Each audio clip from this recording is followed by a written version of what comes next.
4 Maccabees chapter 6. When Eleazar in this manner had made eloquent response to the exhortations of the tyrant, the guards who were standing by dragged him violently to the instruments of torture. First they stripped the old man, though he remained adorned with the gracefulness of his piety. After they had tied his arms behind him, they flogged him from both sides, while a herald who faced him cried out, "Obey the king's commands!" But the courageous and noble man, like a true Eleazar, was unmoved, as though being tortured in a dream. Yet while the old man's eyes were raised to heaven, his flesh was being torn by scourges, his blood flowing, and his sides were being cut to pieces. Although he fell to the ground because his body could not endure the agonies, he kept his reason upright and unswerving.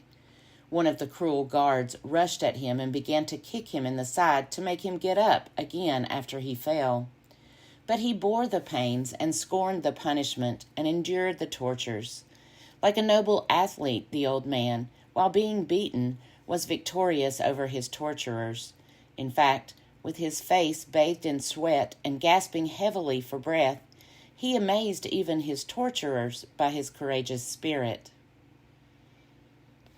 At that point, partly out of pity for his old age, partly out of sympathy for their acquaintance with him, partly out of admiration for his endurance, some of the king's retinue came to him and said, "Eleazar, why are you so irrationally destroying yourself through these evil things? We will set before you some cooked meat. Save yourself by pretending to eat pork." But Eleazar, as though more bitterly tormented by this counsel, cried out, "Never may we, the children of Abraham, think so basely that out of cowardice we feign a role unbecoming to us. For it would be irrational if, having lived in accordance with truth up to old age, and having guarded the reputation of a life lived lawfully, we should now change our course, and ourselves become a pattern of impiety to the young, by setting them an example in the eating of defiling food.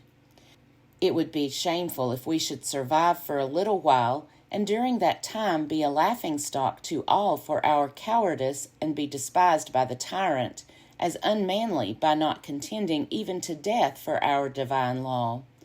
Therefore, O children of Abraham, die nobly for the sake of piety. And you, guards of the tyrant, why do you delay?" When they saw that he was so courageous in the face of the afflictions, and that he had not been changed by their compassion, the guards brought him to the fire. There they burned him with maliciously contrived instruments, threw him down, and poured stinking liquids into his nostrils. When he was now burned to his very bones and about to expire, he lifted up his eyes to God and said, "You know, O God, that though I might have saved myself, I am dying in burning torments for the sake of the law. Be merciful to your people, and let our punishment suffice for them. Make my blood their purification, and take my life in exchange for theirs." After he said this, the holy man died nobly in his tortures. Even in the tortures of death he resisted, by virtue of reason, for the sake of the law. Admittedly, then, pious reason is sovereign over the passions, for if the passions had prevailed over reason, we would have testified to their domination. But now that reason has conquered the passions, we properly attribute to it the power to govern. It is right for us to acknowledge the dominance of reason when it masters even external agonies. It would be ridiculous to deny it.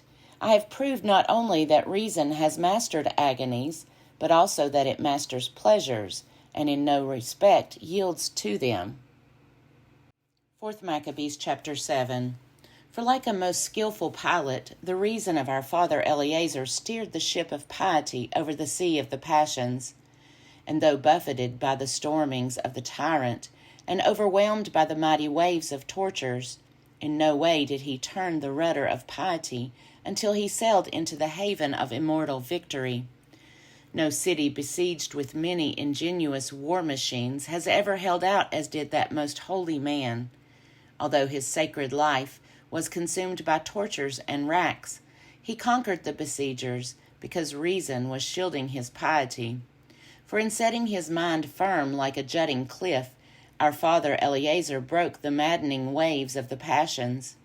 O priest, worthy of the priesthood, you neither defiled your sacred teeth nor profaned your stomach, which had room only for reverence and purity, by eating defiling foods.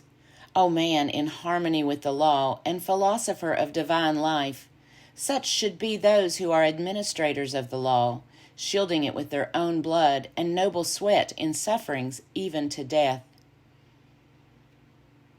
You, Father, validated our obedience to the law through your endurance unto glory, and you did not abandon the holiness that you praised, but by your deeds you made your words of divine philosophy credible.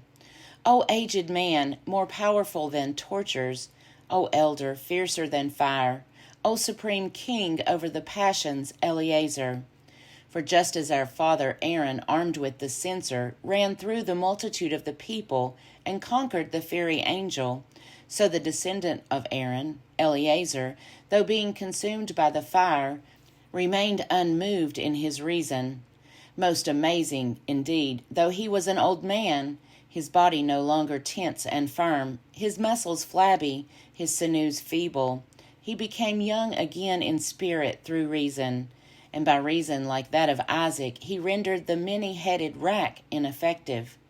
O man of blessed age, and of venerable gray hair, and of law-abiding life, whom the faithful seal of death has perfected.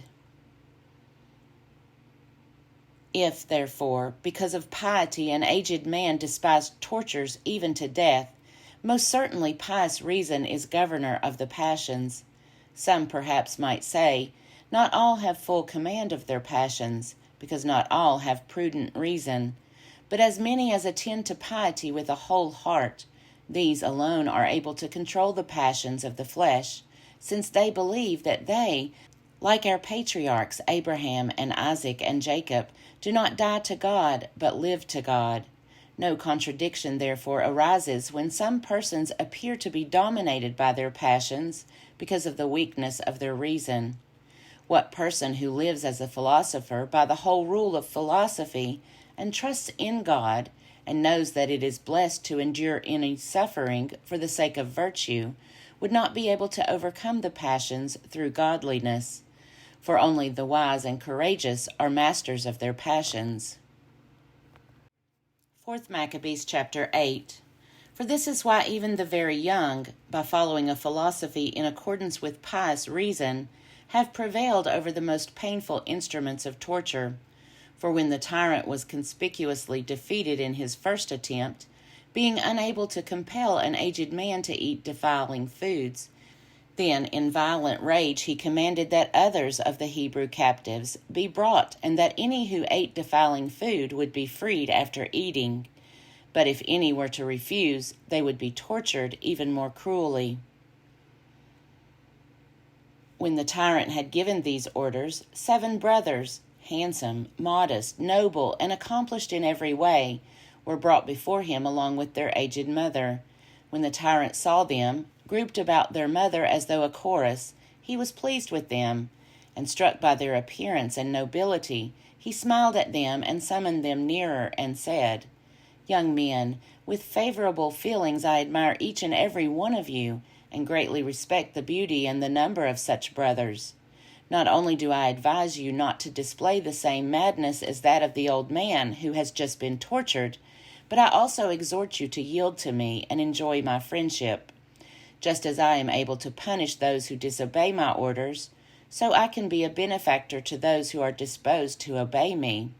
Trust me, then, and you will receive positions of authority in my government if you will renounce the ancestral tradition of your national life. Enjoy your youth by adopting the Greek way of life and by changing your manner of living. But if by disobedience you rouse my anger, you will compel me to destroy each and every one of you with dreadful punishments through tortures. Therefore take pity on yourselves. Even I, your enemy, have compassion for your youth and handsome appearance. Will you not consider this, that if you disobey, nothing remains for you but to die on the rack." When he had said these things, he ordered the instruments of torture to be brought forward so as to persuade them out of fear to eat the defiling food. When the guards had placed before them wheels and joint dislocators, rack and hooks and catapults and cauldrons, braziers and thumbscrews and iron claws and wedges and bellows, the tyrant resumed speaking. "Be afraid, young fellows. Whatever justice you revere will be merciful to you when you transgress under compulsion." But when they had heard the inducements and saw the dreadful devices, not only were they not afraid, but they also opposed the tyrant with their own philosophy, and by their right reasoning nullified his tyranny. Let us consider, on the other hand, what arguments might have been used if some of them had been cowardly and unmanly. Would they not have been the following? "O wretches that we are and so senseless! Since the king has summoned and exhorted us to accept kind treatment if we obey him, why do we take pleasure in vain resolves, and venture upon a disobedience that brings death? O men and brothers, should we not fear the instruments of torture, and consider the threats of torments, and give up this vanity and this arrogance that threatens to destroy us? Let us take pity on our youth, and have compassion on our mother's age, and let us seriously consider that if we disobey, we are dead. Also, divine justice will excuse us for fearing the king when we are under compulsion. Why do we banish ourselves from this most pleasant life and deprive ourselves of this delightful world? Let us not struggle against compulsion or take hollow pride in being put to the rack. Not even the law itself would consent to put us to death for fearing the instruments of torture. Why does such contentiousness excite us, and such a fatal stubbornness please us, when we can live in peace if we obey the king?" But the youths, though about to be tortured, neither said any of these things nor even seriously considered them, for they were contemptuous of the passions and sovereign over agonies, so that as soon as the tyrant had ceased counseling them to eat defiling food, all with one voice together, as from one mind, said. 4th Maccabees chapter 9. "Why do you delay, O tyrant? For we are ready to die rather than transgress our ancestral commandments. We are obviously putting our forebears to shame unless we should practice ready obedience to the law and to Moses, our counselor. Tyrant and counselor of lawlessness, in your hatred for us, do not pity us more than we pity ourselves. For we consider this pity of yours, which ensures our safety through transgression of the law, to be more grievous than death itself. You are trying to terrify us by threatening us with death by torture, as though a short time ago you learned nothing from Eleazar. And if, on account of piety, the aged men of the Hebrews fulfilled their pious duty while enduring torture, it would be even more fitting that we young men should die, despising your coercive tortures, which our aged instructor also overcame. Therefore, tyrant, put us to the test, and if you take our lives because of our piety, do not suppose that you can injure us by torturing us. For we, through this severe suffering and endurance, shall have the prizes of virtue and shall be with God, on whose account we suffer. But you, because of your bloodthirstiness toward us, will deservedly undergo from the divine justice eternal torment by fire." When they had said these things, the tyrant was not only indignant, as at those who are disobedient, but also infuriated, as at those who are ungrateful. Then at his command the guards brought forward the eldest, and having torn off his tunic, they bound his hands and arms with straps on each side. When they had worn themselves out beating him with scourges, without accomplishing anything, they placed him upon the wheel. When the noble youth was stretched out around this, his limbs were dislocated, and with every member disjointed he denounced the tyrant, saying, "Most abominable tyrant, enemy of heavenly justice, savage of mind, you are mangling me in this manner not because I am a murderer, or as one who acts impiously, but because I protect the divine law." And when the guard said, "Agree to eat so that you may be released from the tortures," he replied, "You abominable lackeys, your will is not so powerful as to strangle my reason. Cut my limbs, burn my flesh, and twist my joints. Through all these tortures I will convince you that children of the Hebrews alone are invincible when virtue is at stake." While he was saying these things, they spread fire under him, and while fanning the flames, they tightened the wheel further. The wheel was completely smeared with blood, and the heap of coals was being quenched by the drippings of gore, and pieces of flesh were falling off the axles of the machine. Although the ligaments joining his bones were already severed, the courageous youth, worthy of Abraham, did not groan, but as though transformed by fire into immortality, he nobly endured the rackings. "Imitate me, brothers," he said. "Do not leave your post in my struggle or renounce our courageous family ties. Fight the sacred and noble battle for piety. Thereby the just providence of our ancestors may become merciful to our nation and take vengeance on the accursed tyrant." When he had said this, the devout youth broke the thread of life. While all were marveling at his courageous spirit, the guards brought forward the next eldest, and after fitting themselves with iron gauntlets having sharp hooks, they bound him to the torture machine and catapult. Before torturing him, they inquired if he were willing to eat, and they heard his noble decision. These leopard-like beasts tore out his sinews with the iron hands, flayed all his flesh up to his chin, and tore away his scalp. But he steadfastly endured this agony and said, "How sweet is any kind of death for our ancestral piety."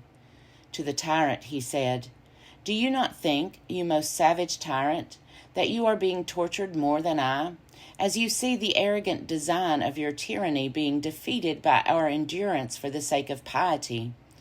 I lighten my pain by the joys that come from virtue, but you suffer torture by the threats that come from impiety. You will not escape, you most abominable tyrant, the penalties of the divine wrath." 4 Maccabees chapter 10. When he, too, had endured a glorious death, the third was brought forward, and many repeatedly urged him to save himself by tasting the meat. But he shouted, "Do you not know that the same Father begot me as well as those who died, and the same mother bore me, and that I was brought up on the same teachings? I do not renounce the noble kinship that binds me to my brothers." Enraged by the man's boldness, they disjointed his hands and feet with their instruments, dismembering him by prying his limbs from their sockets, and breaking his fingers and arms and legs and elbows. Since they were unable in any way to break his spirit, they abandoned the instruments and scalped him with their fingernails in a Scythian fashion. They immediately brought him to the wheel, and while his vertebrae were being dislocated by this, he saw his own flesh torn all around, and drops of blood flowing from his entrails. When he was about to die, he said, "We, most abominable tyrant, are suffering because of our godly training and virtue. But you, because of your impiety and bloodthirstiness, will undergo unceasing torments." When he, too, had died in a manner worthy of his brothers, they dragged forward the fourth, saying, "As for you, do not give way to the same insanity as your brothers, but obey the king and save yourself." But he said to them, "You do not have a fire hot enough to make me play the coward. No, by the blessed death of my brothers, by the eternal destruction of the tyrant, and by the everlasting life of the pious, I will not renounce our noble family ties. Contrive tortures, tyrant, so that you may learn from them that I am a brother to those who have just now been tortured." When he heard this, the bloodthirsty, murderous, and utterly abominable Antiochus gave orders to cut out his tongue. But he said, "Even if you remove my organ of speech, God hears also those who are mute. See, here is my tongue, cut it off, for in spite of this you will not make our reason speechless." Gladly, for the sake of God, we let our bodily members be mutilated. God will visit you swiftly, for you are cutting out a tongue that has been melodious with divine hymns.